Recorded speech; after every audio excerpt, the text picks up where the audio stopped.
Hey you guys, what's good? I'm Eric from Esme&Eric's YouTube channel, you guys. Today I'm here to give you guys a badass episode of a little bit of everything, you guys. I can't think of one thing to speak about, but a couple, so we're gonna do that. Today's video, you guys, let's talk about anything and some rumors. I'll throw a couple of fucked up stories in there, you guys. Something you guys would like, you guys.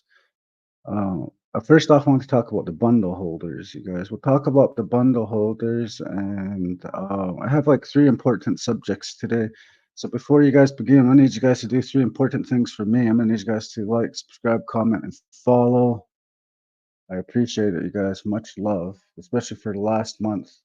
So this video today is for my Facebook friends. It's for all y'all that you guys, all my Facebook friends, they know me personally. So you guys, this video today I dedicate to you guys. So let's get it going, you guys.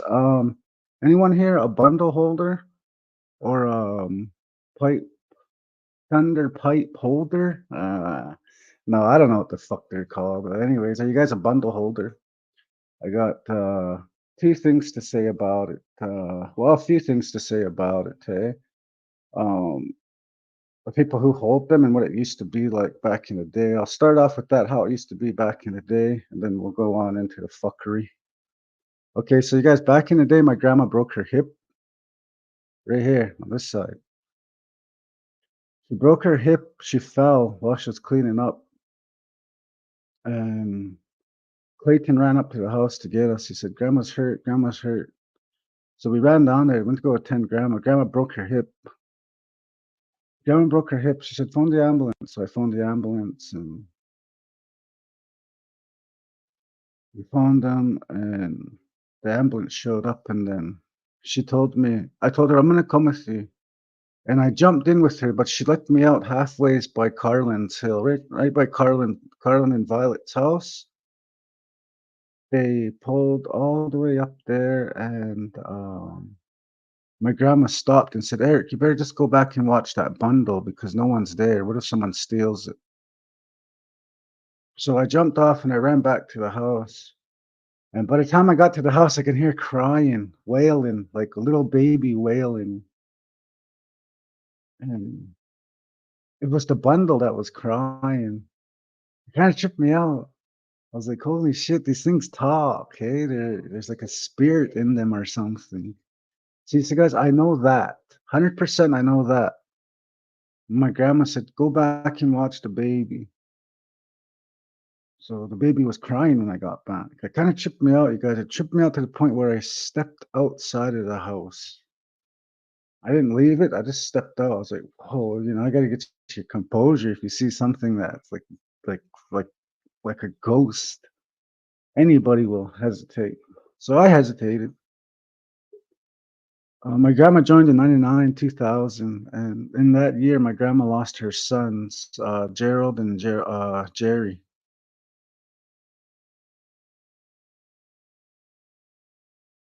She lost a lot of people, and she feels like she lost them because of the onus she was put under when she got told she had to be a bundle holder.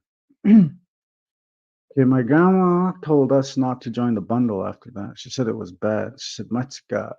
Matzigat means bad. Ixagat means good. So my grandma said, "Matzigat, guys, don't join that. Don't join that society." And back then, the Buckskins, their father used to own it. And as soon as the father died, the sons started fighting over it because they knew the money that you can get for this type of, if you run this type of society. Let me break down a quick number for you guys. Each bundle holder that carries a bundle for 4 years can sell that bundle up to 15,000 or more, depending on how bad you want it. My grandpa and my grandma got 15,000 for their bundle, and it was so ridiculous, you guys. You should have seen like the day when they brought the stuff in. The guys that transferred it, Lance, I believe, and somebody else, they they got the bundle and they put blankets. There's a trailer full of blankets, and there was money on top of it. And then my grandma's helper started grabbing all that money. She just kept fucking grabbing and grabbing and grabbing. My grandma and grandpa said they only got 14, or got a couple hundred out of it. So that led to me to believe that their helper I'm not gonna mention her name, she's kind of my family. But anyways, I can't mention her name because she's really tight, close to the family. She ended up stealing all the money though. I found that unfair. It's like, what the fuck? That's when I started feeling this fuckery going on. So come to know a few years later that she took all the money. And that's how it was for everybody. Everybody was all about that money, that money. So for that reason, my grandma told me not to, hey. She's like, don't join this, even if they capture you. Don't. You're allowed to refuse it. It's not. She said it's not like they're allowed to say, oh, hey, we're coming and you got to join our society, and because we think you're chosen one, you have to come with us. It's not like that. My grandma said you can decline. You can decline and say, no, I don't want it. I don't want to be a part of this shit show. So that's what it is now. So anybody that's in the bundle holder, chances are they got a bundle somebody just made in high school back in 2007, 2008. I've heard that the genuine part of this is that there's really none left over. There's nothing genuine left of the society today. Yeah, we still have it off the road and standoff, but as you guys seen last year and this year, they got the Chamber of Commerce that sell a little camp and they sell stuff out of there and they record. So they get to record a little bit of the events and then they get to sell food and be there and invite their families there.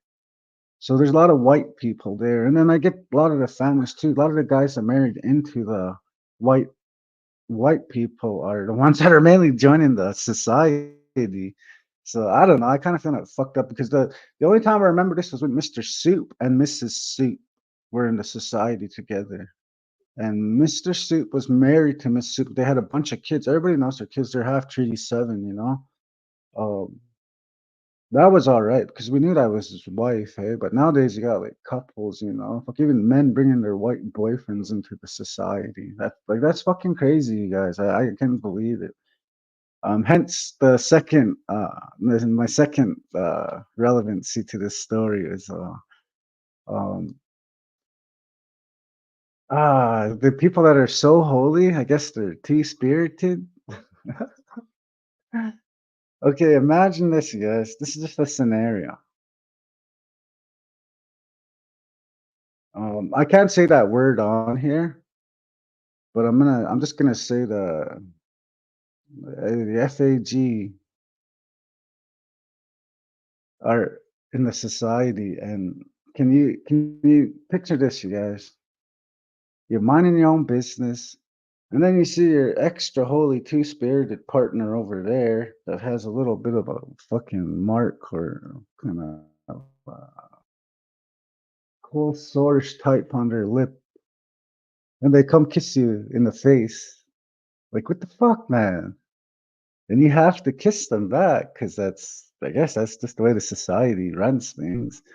But I don't think back in the day we considered the germ thing, the germ factor, the COVID-19 factor. I guess we didn't have it back then or super powerful back then. But I don't know, guys. That's my second relevancy to the bundle holders. Hey, I mean, like, so bullshit.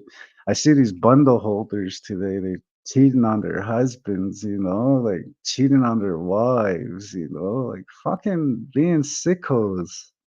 Being sickos. It seems like the sickos are the ones that are front.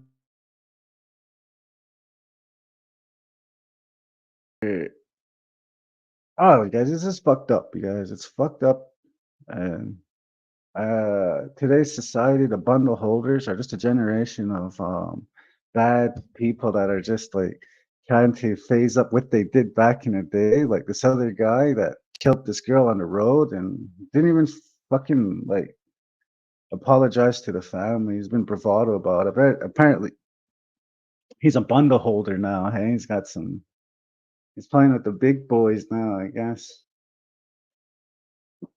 So yeah, you guys got a lot of bad people in there, you guys. A lot of bad people that are joining the society and use that society as a front for us not to look into them or us to exclude what they're doing, you guys.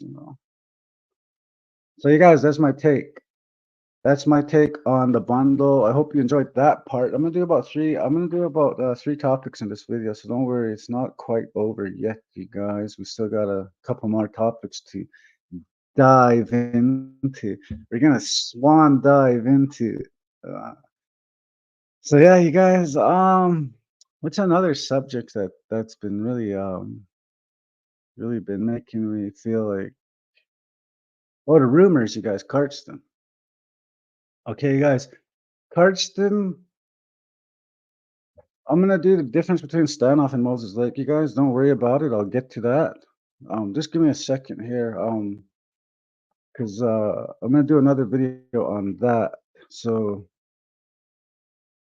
a few years back, when my uncle Leland got bumped on the road, and my auntie Stubby told me that the media was gonna come in and the media was gonna come in and speak to her about it, or want to talk to her about the situation. And I told her, Stubby, before we talk to the media, I think we should get the facts straight of who bumped Leland and when they bumped Leland and what happened. I don't want to get this because they 2 months 6 months before that there's this pawn shop owner that rips off everybody in Cardston, that Lariat pawn shop. Uh, he uses his shop to rip off our people, but that's not the point. I'm gonna do another video on that to you guys, or maybe I'll touch on it today. But anyways, 6 months prior to that, Jeremy Bevins bumped Natasha Standing Alone's daughter. I remember this. It was on the sidewalk. It was on a crosswalk. It was a pure accident, you guys. 100% pure accident. And of course, we all got riled up because she's a little girl from our reserve, and he's a white boy from Cardston. So automatically, we got mad. This is where I feel was the birth of the rumor mill. You guys, the birth of the rumor mill. People start talking around saying that Jeremy Bevins bumped my uncle. My dad, Norman, till today, still sits on it. He still sits on that platform and says that this kid bumped our uncle. Until today, I still tell him that he did not bump our uncle. He didn't kill him. Lucas Durfee, the Durfee family, everybody knows the rodeo family in Cardston, the Durfees. Their son Lucas, for some reason, bumped my uncle. He told the cops when he was sleeping that he had a hard time at the rodeo school. The rodeo school was around the corner, and Leland got bumped literally 300 yards from that place. 300 fucking yards. Don't tell me you fell asleep. Lucas Durfee took my uncle's life. From here to here was missing, you guys. It was missing. His back, half of his spine to his ass was ripped out. And he was fucking mangled on the road. I don't know what possessed Lucas Durfee to do that. And I heard of he was with 4 other kids. One of them may have been Jeremy. One of them. But the fact shall remain, the driver hurt my uncle. The driver's name is Lucas Durfee. Norman, get it through your head. Lucas Durfee took our uncle's life. They already rip off the pawn shop in Cardston. They already rip off the people that use his pawn shop. He uses 200%. He raises it. Make sure every family spends their money at his store on family allowance. He's already grimy enough, you guys. We don't even need any rumors to say anything about this guy that rents out houses to only girls. To only girls with, I think, like 2 kids or at the most, or maybe a grown-up kid. That's all he rents to. Single women. He doesn't rent to families. You know, the moment that I got out of jail and I went to my wife's house, and then she was renting off him, and then he says the next day we gotta move out because of some bullshit there.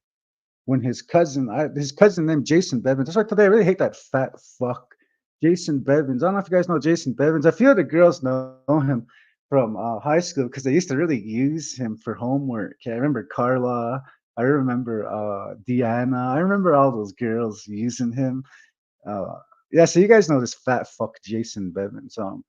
There's two Jason Bevins, you guys. There's the cool one that has a kid with Christy Wells. That's my boy, you guys.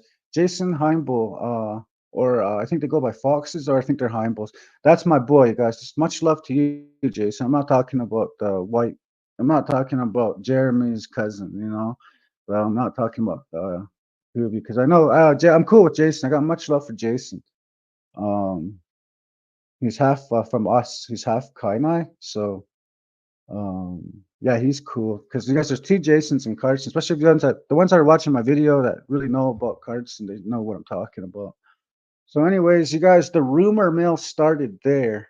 I'll get to the point of it. I'm also gonna do a video on my uncle getting smoked on the road, so you guys look out for that one. So my auntie ended up doing an interview with CTV, and CTV came to do the press release for the accident, and Kelly Beeler, Constable Kelly Beeler, was handling that. Kelly Beeler told the media what happened with my uncle getting bumped and the kid that went to the police station for help. He didn't drive off. He just drove to the police station, and they kept his vehicle there, and that's where I don't know, they gave it back. You guys, okay, guys, when my uncle died, he got no justice. I want to make that clear. But that's not what my video is about. My video is not about Leland getting no justice for dying. This video is not for Leland getting no justice for getting killed on the road. This is not what my video is about. My uncle didn't get justice. And that's why I'm going to do a video on it, you guys. But I just want to speak about the rumor mill. Cardston's the rumor mill. Cardston, if you hear something, if you fart right here, the Wells already heard about it in Moses Lake. The last house in Moses Lake, the Wells already heard you fart. If you got some black honey oil, well, the panther bones, their oil is blacker. That's how the reserve works. So the rumor mill. CTV came to get a statement from Kelly Beeler, and while they were doing the statement, they met up with my auntie Stubby. And Stubby did her interview right there, and she said, "Oh, my uncle Leland my brother got killed by this Jason or this this Jeremy Bevins, and he just finished hurting somebody else a couple weeks ago, and that was totally false, you guys. Even Kelly Beeler, the constable, put it on TV. Oh, this is just a rumor, you guys. Welcome to the rumor mill. And yes, since then, honestly, it hasn't stopped. Now it's like crabs in the bucket to us, you know? Um, Holy shit. Moses Lake has gotten really bad for the rumors, you guys. Okay, I just saw my broski at the mall. He got better. He's done. He's on the program. He's got his wife, his kids, his babies back. Okay. I don't know if you guys want to laugh on this one. You guys got permission to laugh if you want. I don't care. I'm just gonna tell you guys like it is, eh? So while I was fighting for my kids in court, I seen my brother. I'm not gonna mention his name because I'm gonna do a podcast with him. A podcast interview with him, eh? So I'll introduce you guys to him when we sit down with it. Anyways, okay, homeboy was in Lethbridge fighting his addiction, and he wanted to sell me some beaded gloves. They were gloves that were beaded. I know damn well he doesn't bead, and he tells me, "Oh, I just made these in detox. I'm trying to get some money." But he was right on one, I could tell, so I knew he was still high. Anyways, when I got back into town a little bit after I seen him, I started hearing about people say, "Oh, hey, did you hear about homeboy? He's doing this on the street. He's like right to the point where I heard he was selling himself on the street, you know? Oh, and I even heard he was selling his wife. He was selling his wife. By the way, his wife was already sobered up when he was doing bad because she saw how bad he was doing, so she left. She left his ass. She went to Calgary and she's stuck by him today, which is awesome, you guys. But my point is, people were so quick to talk about him and say this and that. Oh, I didn't know he was like that. I didn't know he gets out here. There's old men fucking driving by, picking, like Like, it was so fucking ridiculous. Even I could have just like listened to the stories and said, "Oh yeah, yeah, he's fucked up. We should just sober up and come home." But right away, I was like, "Why you guys gotta say homeboy's like that when he's not like that?" You know, what the fuck, man? Is it just because it makes your ears burn that you guys want to go with the story? So yeah, you guys, the rumor mill, Cardston is truly the rumor mill. I will vouch for that. You know, it's fucking bad round here.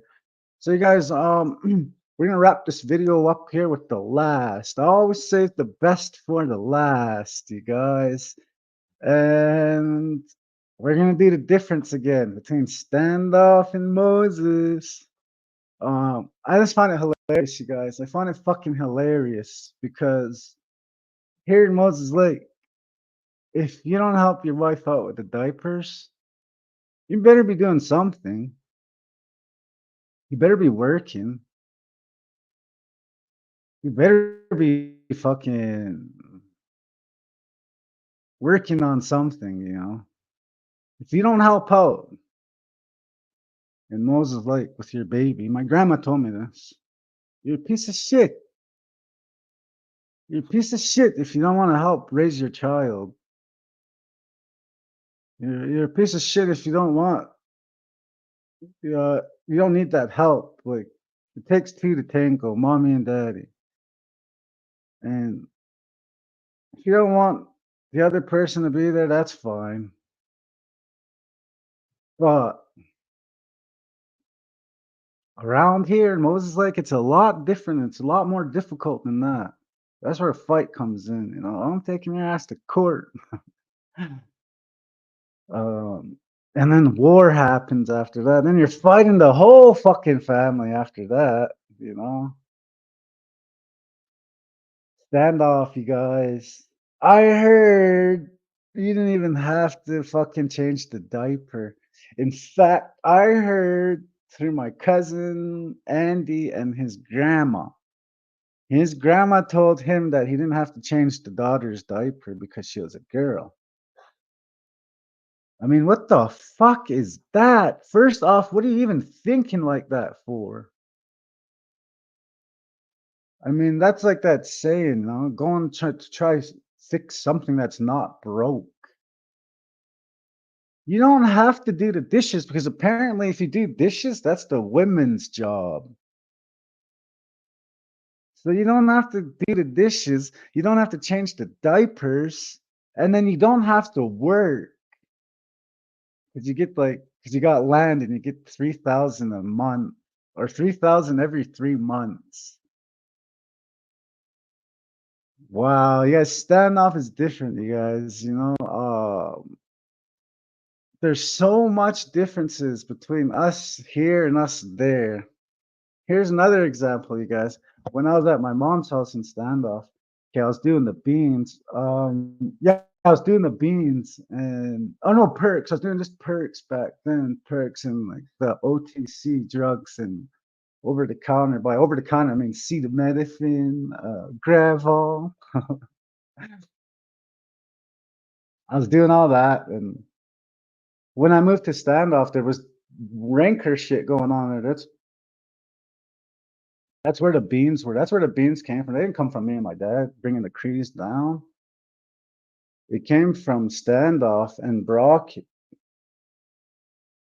and standoffs like that. They have to blame somebody all the time. Somebody has to be. If you don't help out, you get your ass kicked out the door. You get the boot for not helping. If you're not gonna help your wife, you get the boot. Or bullshit will happen. You know, she'll find somebody else that will help her. In Moses Lake, we have to help out as much as the mom helps out. We got to play an equal part. We have to play an equal part to. Like, it takes two to tango, you guys. Not a one-sided thing like it is in standoff. In standoff, oh my god, you guys. You know, like in standoff, I noticed two couples when they walk, one stands in the back and the other walks in front. That's how it is in standoff. I noticed that. Fucking Moses Lake, your wife has you on her shoulder. Ah. Well, you guys, straight up for real. That's real talk. You guys, you treat your lady like a queen, she's gonna treat you like a king. In standoff, you guys think you're already the fucking king, and your wife's not your queen. Your wife is a slave that has to get to your needs right away. It's fucking crazy. Like, yeah, and then how the married couples are in standoff. Like the lady, the wife, she'll stay with the guy, and she'll automatically in her head think that that guy is the boss, the king of her, or she'll think, oh, he might just leave me. Which is the idea. He should just fucking leave if he's not gonna help you. If he's not gonna fucking carry your groceries in. If he's not gonna let you go take a walk. If he's not gonna let you go be a lady. If he's not gonna let you do this and that, then you are just a slave. So I feel like that's a big difference between Moses Lake and standoff people. I noticed around here, yeah, your lady will hold you on her shoulders. She'll put your legs will be wagging over like this. You guys would be gravy. Bringing in the PS2 to Jeremy's. Go to Dairy Queen after that. Uh, or no, sell your iPhone 6 so you can go to McDonald's. That's Moses Lake for you guys. But standoff, you guys are creepy. You guys are like fucking straight up not right. Every mother is quiet. She doesn't say nothing. Like if there's a divorce situation, like in Moses Lake, and also if there's a divorce, there's a big fucking divorce. In standoff, it's like like divorce is not even be able. You can't talk about that either because the husband, the king, wants you to not talk about it. Or if she starts threatening him, then he'll go get a girlfriend or buy a girlfriend, and he'll have you on the sidelines for the rest of life. And chances are, like if you're from standoff, I noticed that. I'm not trying to hate to my standoff people. I love you guys. I got family down there. That's where my last name is from. I'm a white man left. I'm from standoff, you guys. So I'm not hating. But I noticed that. You guys got to switch that shit up. You guys got to switch that shit up. It's not end of the world, you ladies. If your husband ain't helping and he's being a fucking slob, then leave his ass and let him be a fucking slob to the next lady because you're a fucking queen. You deserve that. You deserve to have your back rubbed. You deserve to have your feet rubbed. You deserve everything that you have coming, and you don't have to ask for it. You just get it. Stand off. Like, why are you guys scared? I mean, like even if he's a fat fucking slob, well, why don't you go marry somebody that likes to work out at the gym? Oh, I can't do that because that's not my kid's dad. Well, your kid's dad's treating you like shit. And I'm telling you guys this for a reason. In Moses Lake, that doesn't happen, man. If that happens, you're fucking divorced right off the hop. I know people in Moses Lake. I got 3 or 4 baby mamas just because the first one didn't work out.